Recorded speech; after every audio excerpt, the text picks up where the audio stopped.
अखण्डमण्डलाकारं व्याप्तं येन चराचरं तत्पदं दर्शितं येन तस्मै श्रीगुरुवे नमः। अज्ञानान्धस्य लोकस्य ज्ञानाञ्जनशलाकया चक्षुरुन्मीलितं येन तस्मै श्रीगुरुवे नमः। अध्यात्म विश्व विज्ञान यूट्यूब चैनल के सभी प्रेमी पाठक मित्र आचार्य गुरुजन और हमारे सभी व्यूवर्स शेयरकर्ता सब्सक्राइबर्स हमारे टीम के सभी सदस्य और जो भी इस एपिसोड को सुन रहे हैं उन सभी का हार्दिक अभिवादन करते हैं और हार्दिक निमंत्रित करते हैं श्रीमद् भगवद गीता के इस परम पावन जीवन को उद्धार करने वाले एक महान ऐसे अनुभव में। मित्रों, श्रीमद् भगवद गीतोपनिषद निरूपण के चौथे अध्याय कर्म संन्यास योग का हम अध्ययन कर रहे हैं। कर्म संन्यास इस शब्द का वास्तविक अर्थ कर्म का संन्यस्त होना है। कर्म का संन्यस्त होने का अर्थ यह है कि जब हम उस कर्म को अकर्म दृष्टि से करते हैं, यानी अपनी कर्म फलेच्छाएं और कर्तृत्वाभिमान विश्वरूप परमात्मा के चरणों में समर्पित करते हुए अपना कर्तव्य कर्म करते हैं, वही अकर्म हो जाता है और अकर्म ही सबसे बड़ा सर्वश्रेष्ठ यज्ञ कहलाता है। श्रीमद् भगवद गीता के कर्म संन्यास योग में हमने ये जाना कि ब्रह्मदेव ने कुछ यज्ञों की ओर निर्देश किया है और ये यज्ञ किस लिए है? चित्त शुद्धि के लिए। लेकिन वो चित्त शुद्धि तभी हो सकती है कि हम इन ब्रह्मदेव प्रणीत यज्ञों को भी समर्पित भावना से फलाशक्ति छोड़कर और कर्तृत्वाभिमान छोड़कर करें। यदि हमने कर्तृत्वाभिमान को नहीं छोड़ा तो भी ये भी यज्ञ हमें बंधन कारक ही होते हैं, यानी इसका भी प्रारब्ध बनता है। कौन से यज्ञ है वो यज्ञ है ज्ञानेंद्रियां, कोई ज्ञानेंद्रियां होमे संयम रूप अग्नि में, कोई विषयों को होमे इंद्रिय रूप अग्नि में, ज्ञान के ज्योति से कोई आत्म संयम अग्नि में, इंद्रियों के सब कर्म होमे है कर्म प्राण के, कोई द्रव्य तपो यज्ञ करे हैं योग यज्ञ को, पढ़ाना धर्म निश्चय यज्ञ है करे, कोई अपान में प्राण होमे प्राण में अपान, प्राणापान गति रोके प्राणायाम परायण, थोड़ा खाके करे कोई प्राण का होम प्राण में, सब ये यज्ञ करता है धोते हैं पाप यज्ञ से, यज्ञामृत सार पाने से मिले ब्रह्म सनातन, यज्ञ करता नहीं उसको दोनों लोक मिले नहीं। इन सभी यज्ञों को करने के लिए कर्म प्रधान होता है, यानी कर्म से ही सभी यज्ञ होते हैं। लेकिन इन यज्ञों में और श्री कृष्ण जी प्रणीत यज्ञों में अंतर है। श्री कृष्ण जी का यानी मान्यता प्राप्त यज्ञ कौन सा है? ऐसे अनेक ही यज्ञ कहे हैं ब्रह्मदेव ने, ये सब कर्म से होवे जान ले मोक्ष पाएगा। कर्म अकर्म की मीमांसा समाप्त करने के पश्चात भगवान अंत में अपना निर्णय बतलाना आवश्यक रहने से बतलाते हैं कि सिद्धांतिक ज्ञान यज्ञ ही श्रेष्ठ है, क्योंकि जब तक ज्ञान को हम प्राप्त नहीं करेंगे तब तक कोई भी यज्ञ जो है वो कर्म प्रधान ही रहता है। ज्ञान यज्ञ कैसा है तो वो मोक्षदायक है और वृत्तियों की दृढ़ता नहीं होती, इस कारण स्वनिश्चय प्रकट करना आवश्यक हो जाता है। और स्वनिश्चय तभी प्रकट होता है जब हम तत्वदर्शी सद्गुरु से विश्वरूप परमात्मा के विषय में ज्ञान और उस ज्ञान को अनुभविक रीति से विज्ञान यानी अनुभव नहीं करते तब तक वो संपन्न नहीं होता। द्रव्य के यज्ञ से श्रेष्ठ अर्जुन ज्ञान यज्ञ है, अंत में सब कर्मों का लय है ज्ञान यज्ञ में। द्रव्य के यज्ञ से श्रेष्ठ अर्जुन ज्ञान यज्ञ है। भगवान श्री कृष्ण जी कहते हैं कि ये जितने भी यज्ञ कहे हैं उनमें द्रव्य की आवश्यकता होती है। यहाँ तक कि प्राण में अपान को होम करना है या अपान में प्राण का होम करना है, वहाँ पे भी प्राणापान ये द्रव्य लगता ही है। लेकिन द्रव्यमय यज्ञों से ज्ञानमय यज्ञ अर्थात आत्मानुभव ही श्रेष्ठ है, क्योंकि आत्मानुभव प्राप्ति रूप ज्ञान यज्ञ अद्रव्यमय यज्ञ है। इसलिए ज्ञान यज्ञ में सब कर्मलय हो जाते हैं और ज्ञान यज्ञ ही श्रेयस है, परम कल्याणकारक है, ऐसा भगवान श्री कृष्ण जी यहाँ कह रहे हैं। क्योंकि अंत में सभी यज्ञों का लय है ज्ञान यज्ञ में, सभी कर्मों का लय ज्ञान यज्ञ में हो जाता है। अब ज्ञान यज्ञ क्या है? तो जैसे हम प्राणायाम में प्राण यह सूक्ष्म प्रकृत्यात्मक द्रव्य है जो कर्ता भाव से कर्म यज्ञ में खर्च किया जाता है, लेकिन ज्ञान यज्ञ मोक्षदायक है, क्योंकि भगवान आगामी श्लोक में उस ज्ञान प्राप्ति की विधि बतलाते हैं। वो कहते हैं कि तुझे वो ज्ञान देवेंगे ज्ञानी तत्वज्ञ जो लखें, दंडोत प्रश्न सेवा से ध्यान में रखना उसे। अर्जुन, तुझे ये ज्ञान पुरुषोत्तमातीत वेदविद समदर्शी विज्ञानी दे सकते हैं, वही दे सकते हैं जिन्हें पुरुषोत्तम भाव तक सर्व तत्वों का साक्षात्कार हो चुका है। और ऐसे तत्ववेत्ता सद्गुरु को दंडोत नमस्कार करके नम्रता से प्रश्न करना चाहिए और प्रश्नोत्तर के द्वारा समाधान हो जाने से शंका रहित होकर उनके उपदेश का सेवन करते हुए उपदेश रूपी आज्ञा के संयम को सदैव ध्यान में रखना चाहिए। सद्गुरु आत्मानुभव देते हैं और वो कान में मंत्र नहीं देते, न जप तप हठ योग प्राणायाम आदि साधनों में भटकाते हैं। शब्दों में व्याख्यान अथवा वेदांत प्रवचन करने वाले सद्गुरु नहीं हो सकते। ये इस उपयुक्त श्लोक से स्पष्ट हो जाता है। सद्गुरु वही है जो तत्काल विश्व वस्तु का साक्षात्कार कराकर ईश्वरीय सार्वभौम चातुर्वर्णोक्त सनातन धर्म को अर्थात स्वकर्तव्य की सच्ची जागृति देता है। और इस तरह भगवान श्री कृष्ण जी उसे कहते हैं कि जिसके जानने से ये मिटेगा मोह पांडव, फिर तू मेरे तेरे में देखेगा भूत है नहीं। जिस अनुभव को, जिस ज्ञान को जानकर तेरा ये मोह समाप्त हो जाएगा, और जब ये मोह समाप्त हो जाएगा फिर तू मेरे तेरे में देखेगा भूत है नहीं। जब तू मेरी बतलाई हुई रीति से तत्वदर्शी सद्गुरु से दिव्य चक्षुयुक्त ज्ञान जान लेगा, अर्थात मनन द्वारा बुद्धि उसके निश्चय में स्थिर हो जाएगी, तो उससे रिश्ते नाते का यह व्यष्टि मोह जो है वो समाप्त हो जाएगा, मिट जाएगा। विज्ञान समष्टि रूप रहने से उसमें व्यष्टि का मोह व्यष्टि सहित विलीन हो जाता है। इसलिए फिर तुम्हें मेरे तेरे की कल्पना ही नहीं रहेगी और सब आत्मरूप ही है। आत्म तत्व से पृथक अन्य कोई भूत संज्ञक अर्थात जीव संज्ञक वस्तु ही नहीं है, ऐसा अनुभव आएगा। क्योंकि दिव्य चक्षु के अभ्यासी को आत्म तत्व ही प्रियत्व रूप से दिखता है, अर्थात ध्यान में रहता है। यद्यपि पापियों में तू सबों से पाप में बड़ा, होगा भी ज्ञान नौका ले तरेगा निधि पाप का।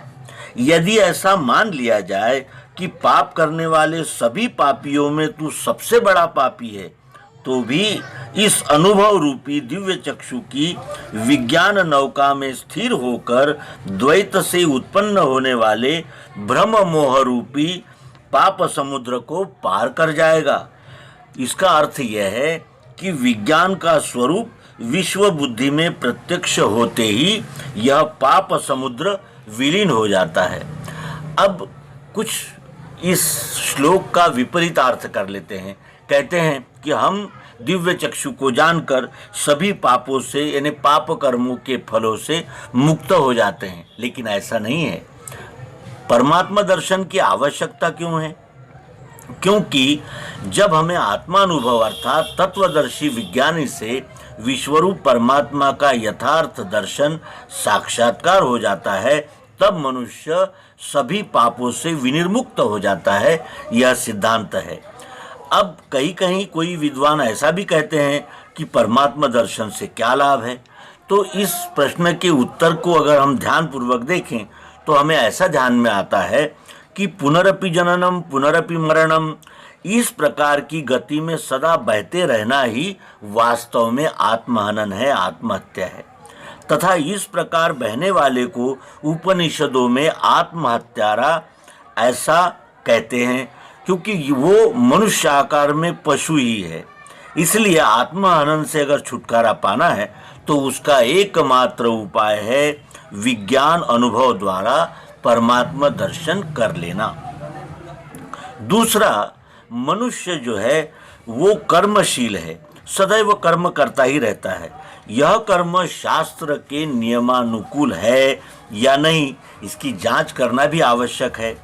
शास्त्रों में लक्षण लिखे हैं, समाजशास्त्रियों ने भी कुछ नियम बनाए हैं, ये तो सत्य है।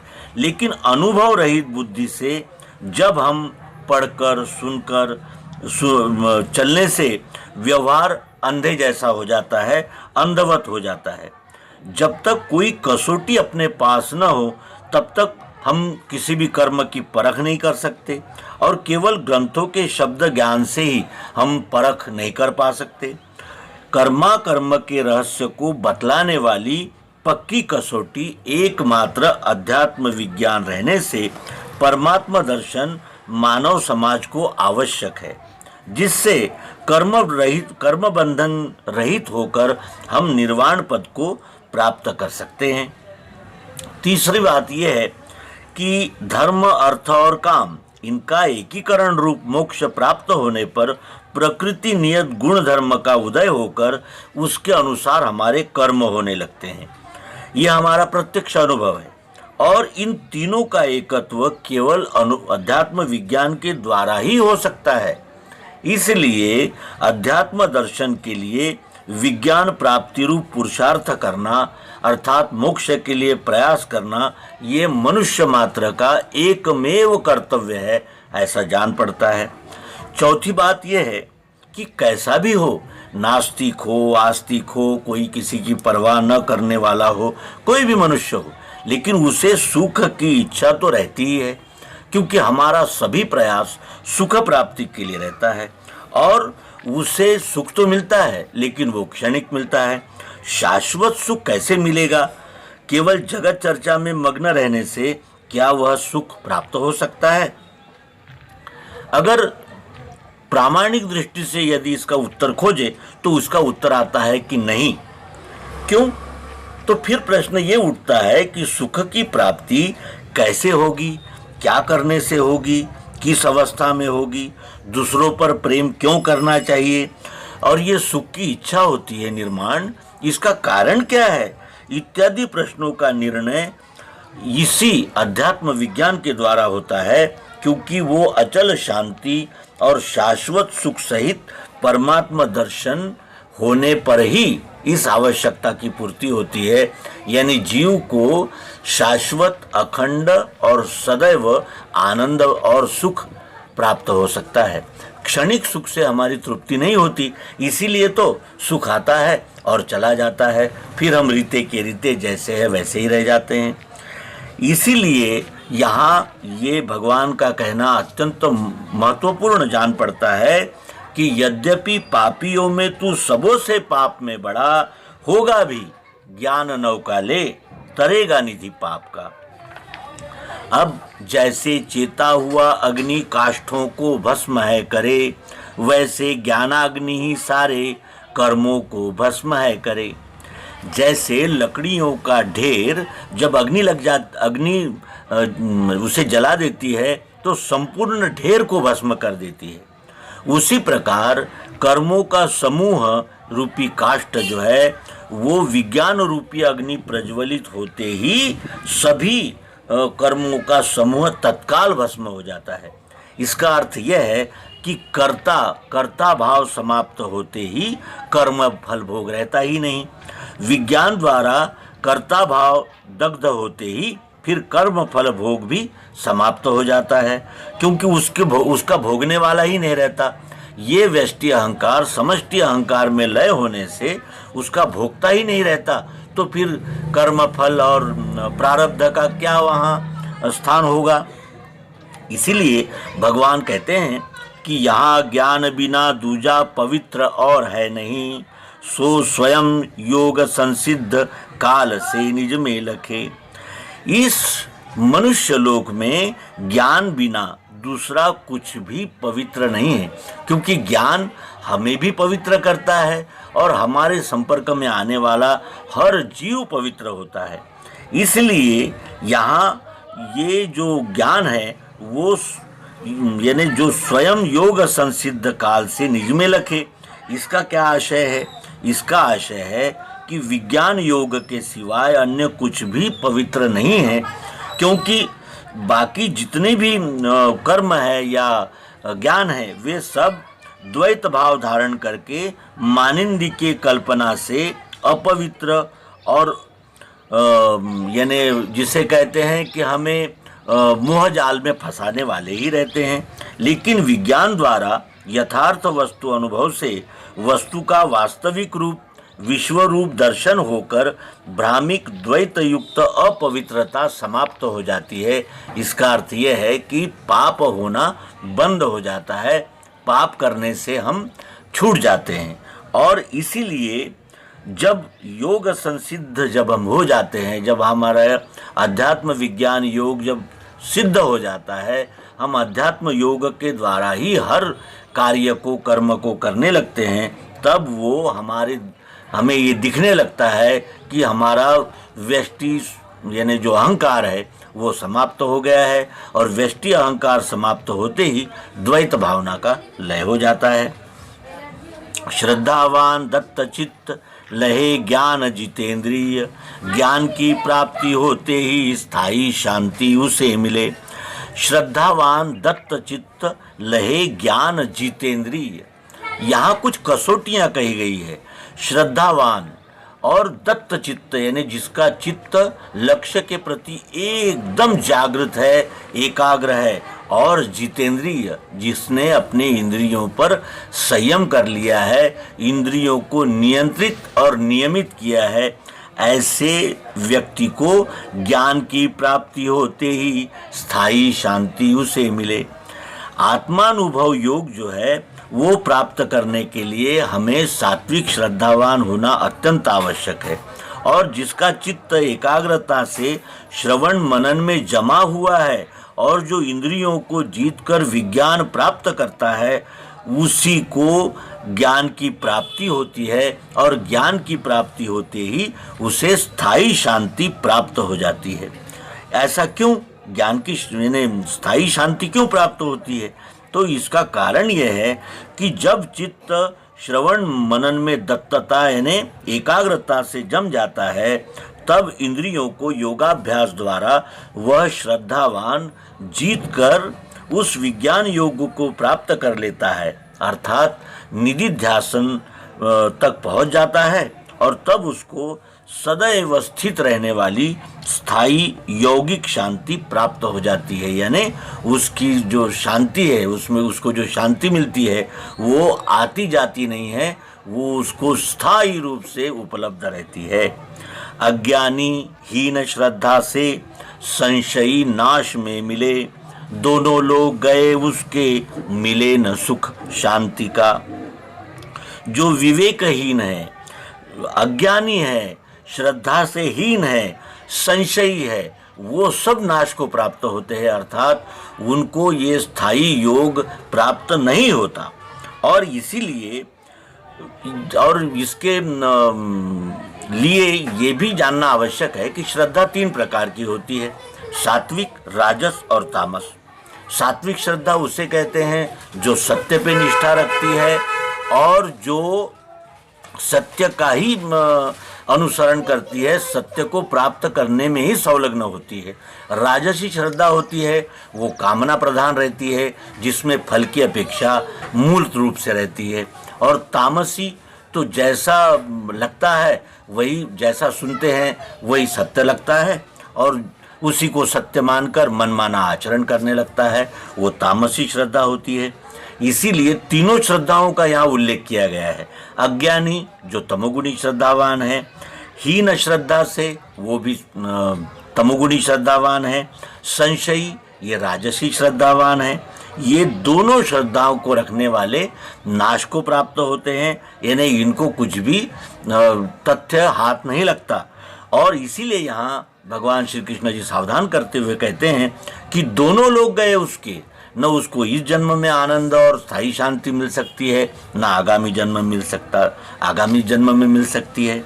दोनों लोग गए उसके, मिले न सुख शांति का, उसे शांति का सुख नहीं प्राप्त हो सकता। और योग द्वारा मिटे कर्म, ज्ञान से भ्रम है गया, निश्चयी नर को पार्थ कर्म बंधन है नहीं। जो आत्मयोग को प्राप्त कर लेता है उसके सभी कर्म समाप्त हो जाते हैं, अर्थात उसकी कर्तृत्वाभिमान और फलेच्छा समाप्त होते ही फिर वो कर्म से निवृत्त हो जाता है। यानी वो जो भी कर्म करता है वो कर्तव्य जानकर करता है, अपने व्यष्टि अहंकार को पोषित करने के लिए नहीं करता। और जब वो आत्मज्ञान को प्राप्त करता है, तत्वदर्शी द्वारा अध्यात्म ज्ञान विज्ञान को जब वो प्राप्त करता है तो उसके सभी भ्रम भी चले जाते हैं। इस प्रकार के निश्चयी जो नर होते हैं, निश्चयी नर को पार्थ कर्म बंधन है नहीं, फिर उसे प्रारब्ध का कोई भी बंधन प्राप्त नहीं होता। कर्ता भाव न रहने से क्रियमाण कर्म में बंधन करने की शक्ति ही नहीं रहती। जिस तरह हम किसी भी बीज को जब भून लेते हैं और भूनने के बाद अगर उसे बोते हैं तो वो उगता नहीं है, उसी प्रकार हमारे सभी कर्म वर्जित बीजवत हो जाते हैं और विज्ञान के पश्चात प्रारब्ध भी समाप्त हो जाता है, क्योंकि फिर उसका प्रारब्ध भी बनना बंद हो जाता है। इसलिए हृदय की अज्ञान रूप ग्रंथि का नाश करके विज्ञान स्थिति रूप वास्तविक मोक्ष प्राप्त होता है और फिर वो किसी भी प्रकार का कर्म करता हुआ भी बंधन में नहीं पड़ता।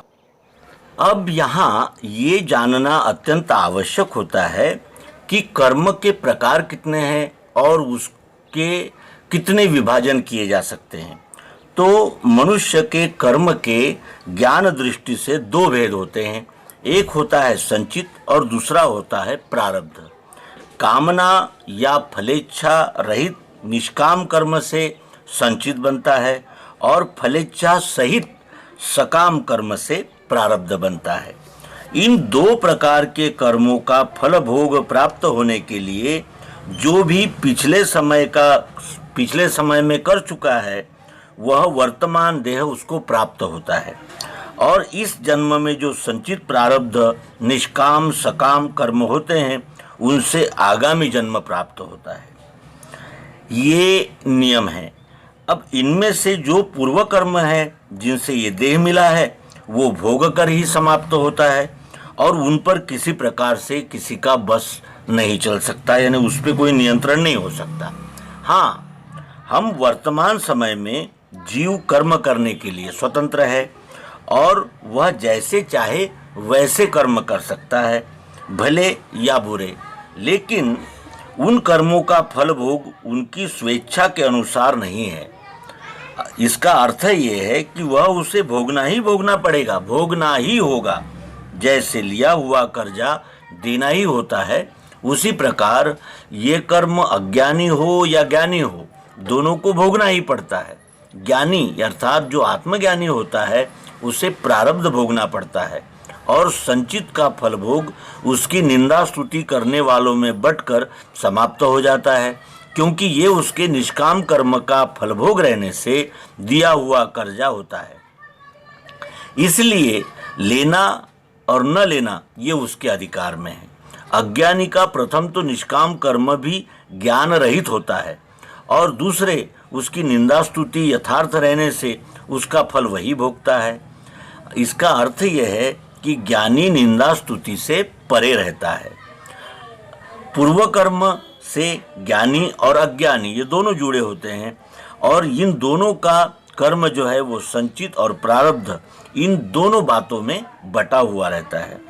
इस प्रकार हम कोई भी कर्म करते हैं तो उसे भोगना ही पड़ता है, लेकिन जो आत्मज्ञानी होता है उसे केवल प्रारब्ध ही भोगना पड़ता है। उसका जितना भी संचित होता है वो उसके निंदा स्तुति करने वालों में बंटकर समाप्त हो जाता है।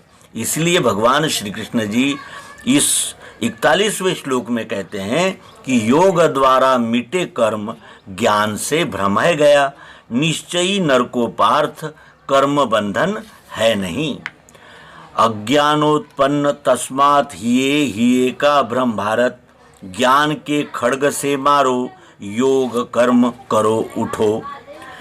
अज्ञानोत्पन्न यानी अज्ञान से निर्माण हुआ ये तेरे हृदय का, तेरे अंतःकरण का ये जो भ्रम है ये अज्ञान से निर्माण हुआ है। इसे ज्ञान के खड्ग से मारो यानी आत्मज्ञान रूपी शस्त्र से इसे मारो, योग कर्म करो उठो। इसलिए इसका अर्थ भी इसी तरह हमें ध्यान में लेना होगा कि हे अर्जुन, ये जीव भाव अज्ञान द्वारा मैं मेरे इत्यादि जो भ्रम हृदय में उलझ गया है उसे आत्मानुभव ज्ञान रूपी तलवार से काट दो। यानी व्यष्टि भाव जीव का समष्टि आत्मनिश्चय में लय हो जाना ही भ्रम को ज्ञान की तलवार से काटना है। और उसके पश्चात योग कर्म सुकौशलम यानी निज स्वभाव का स्वकर्माचरण करो, अर्थात आत्मयोगस्थ होकर स्वकर्म योग का आचरण करने के लिए उठ खड़े हो जाओ। अपना व्यष्टि अहंकार समष्टि में समर्पित करके, अपनी फलेच्छाओं का त्याग करके और कर्तृत्व का अभिमान छोड़कर तुम अपने स्वर्ण कर्म में अर्थात क्षत्रियोचित युद्ध कर्म में उपस्थित हो जाओ। इस प्रकार ये श्रीमद् भगवद गीता का 4था अध्याय कर्म संन्यास योग यहाँ संपूर्ण होता है। मित्रों, इसका सारांश यदि हम देखें तो क्या है?